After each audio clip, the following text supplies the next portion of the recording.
بسم اللہ الرحمن الرحیم۔ ناظرین کرام السلام علیکم۔ آج کی نشست میں انشاءاللہ سورہ المائدہ کی آیات 16 سے لے کے 20 تک کی تلاوت، سید ابوالعلا مودودی کے تفہیم القرآن سے تمام آیات کا ترجمہ اور پھر عمومی مفہوم پہ مبنی اپنے منظوم ترجمے کا خلاصہ اور اشعار کی صورت میں ان کو انتہائی آسان بنا کر پیش کروں گا تاکہ آپ کو تمام آیات سمجھ میں آ جائیں۔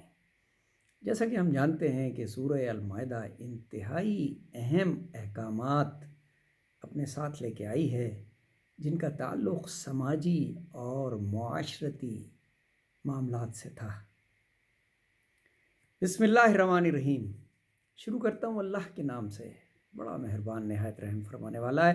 لقد کفر الذین قالوا ان اللہ هو المسیح ابن مریم۔ یقیناً کفر کیا ان لوگوں نے جنہوں نے کہا کہ مسیح ابن مریم ہی خدا ہے۔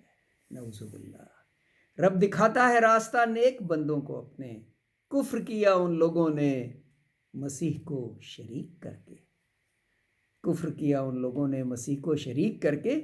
اور پھر اللہ تعالیٰ نے فرمایا کہ اگر میں چاہوں، اگر خدا مسیح ابن مریم کو اور اس کی ماں اور تمام زمین والوں کو ہلاک کر دے تو کس کی مجال ہے کہ اس کو اس ارادے سے باز رکھ سکے۔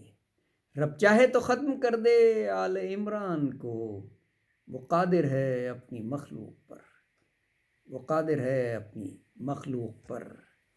اس کے بعد اللہ تعالیٰ نے فرمایا وقالت الیہود والنصارى نحن ابناء اللہ واحباؤہ۔ یہود و نصارہ کہتے ہیں کہ ہم اللہ کے بیٹے ہیں اور اس کے بہت چہیتے ہیں۔ یہود و نصارہ بھی بنے پھرتے ہیں چہیتے رب کے۔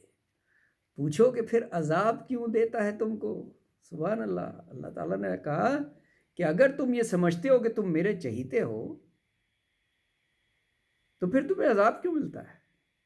یقیناً تم کچھ ایسے کام کرتے ہو جس پہ اللہ تعالیٰ تم کو عذاب دیتا ہے۔ تمہارے گناہوں پر سزا کیوں دیتا ہے؟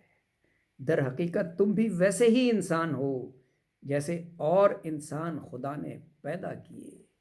یعنی ان کا جو کلیم ہے کہ ہم چہیتے ہیں، اس کی اللہ تعالیٰ نے خود نفی کر دی، کیونکہ اللہ جسے چاہتا ہے اسے معاف کرتا ہے اور جسے چاہتا ہے اسے سزا دیتا ہے۔ وَلِلَّهِ مُلْكُ السَّمَاوَاتِ وَالْأَرْضِ وَمَا بَيْنَهُمَا وَإِلَيْهِ الْمَصِيرُ۔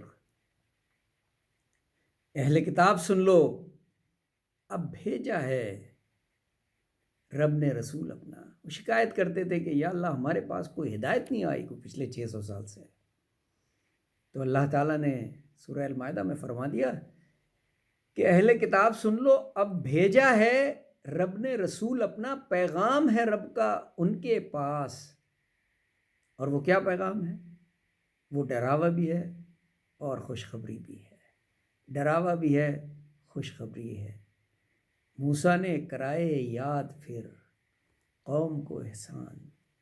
بنی اسرائیل کو اللہ تعالیٰ نے حضرت موسیٰ جیسا پیغمبر عطا کیا اور انہوں نے پھر یاد کرائے اپنی قوم کو اللہ کے وہ احسان جو دوسری قوموں سے مختلف تھے۔ قالوا یا موسیٰ ان فیہا قوما جبارین۔ موسیٰ نے کرائے پھر یاد قوم کو احسان رب نے کیے تھے صرف ان پہ پیغمبری بادشاہت بھی۔ اللہ تعالیٰ نے اس قوم کو جتنی نعمتوں سے نوازا تھا، جتنے نبی اس قوم پہ بھیجے، جتنے رسول اس قوم پہ بھیجے، جتنی بادشاہت اس قوم کو عطا کی، حضرت موسیٰ کو یاد کراتے تھے۔ لیکن شاید یہ قوم ساری زندگی تا قیامت اس امتحان میں مبتلا رہے گی، کیونکہ یہ باز آنے والے لوگ نہیں ہیں۔ شاید اللہ نے ان سے ہدایت کا ذریعہ ہی چھین لیا۔ صدق اللہ العظیم۔ آپ کا بہت شکریہ۔ اللہ حافظ۔